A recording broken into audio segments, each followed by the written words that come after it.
Pansin niyo, si Mike Defensor ngayon ang inaatake niya yung Quadcom ng 19th Congress. Bakit kaya? Well, strategy kasi yan.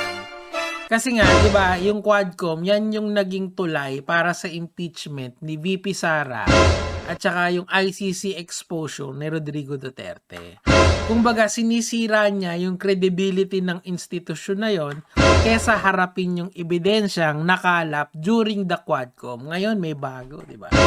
805 billion. Wow. Ang tanong diyan, nasaan yung bank records? Nasaan yung CCTV? Nasaan yung mga documentary evidence? Wala, 'di ba? Kaya malinaw, hindi ito whistleblowing. This is diversion.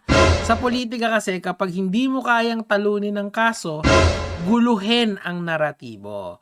At ang target, yung katotohanan ng Quadcom at ng 19th Congress.